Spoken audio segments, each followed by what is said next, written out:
Hello बच्चों, let's read the question. So the question is, in fungi, homothallic term is used to represent.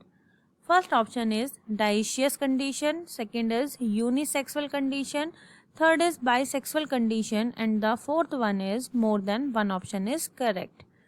So the key concept for this question is characters of fungi. अगर हम बात करें fungi की, तो fungi जो होती है हमारी, ये होती है यूकारियोटिक एंड हेट्रोट्रॉफिक. यूकैरियोटिक का मतलब होता है कि इसके अंदर सभी मेम्ब्रेन बाउंड ऑर्गेनेलीज और वेल डेवलप्ड न्यूक्लियस और ऑर्गेनेलीज मिलती हैं. और हेट्रोट्रॉफिक का मतलब होता है कि ये अपने न्यूट्रिशन के लिए किसी दूसरे पर डिपेंड करती है, मीन्स अपना पोषण खुद से नहीं ले सकती. तो उसके बाद आता है सेक्सुअलिटी, कि हम कैसे डिसाइड करेंगे फंगस की सेक्सुअलिटी. तो सेक्सुअलिटी के लिए हमारे पास होती हैं दो टर्म. पहली टर्म होती है मोनोइशियस,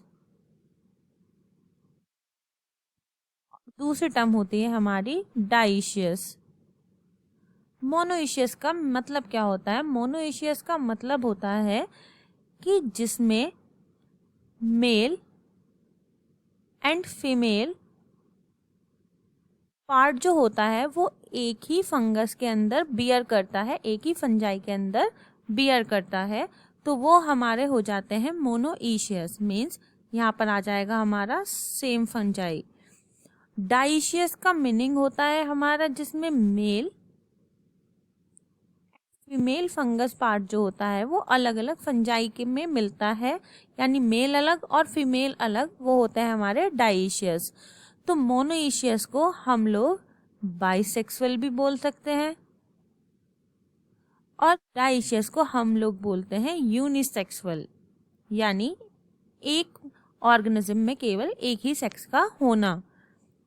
अब अगर हम बात करें ऑप्शंस के अकॉर्डिंग, तो पहला ऑप्शन है डाइशियस. तो हम जानते हैं कि डाइशियस तो नहीं हो सकता, क्योंकि डाइशियस का मतलब क्या है कि जिसमें मेल एंड फीमेल पार्ट अलग अलग होता है. जबकि यहाँ पूछा गया है होमोथैलिक का मीनिंग क्या है. होमो मीनिंग होता है सेम. तो सेम चीज कहाँ पर आ जाती है हमारी मोनोइशियस में. और डाइशियस को हम यूनिसेक्सुअल बोलते हैं, तो ना तो ये है और ना ही ये है. तो बचा क्या हमारे पास? बाइसेक्सुअल. यस, तो जो हमारी फंगस का होमोथैलिक टर्म है उसका मीनिंग होता है बाइसेक्सुअल कंडीशन. तो हमारे क्वेश्चन का सही आंसर हो गया ऑप्शन थर्ड.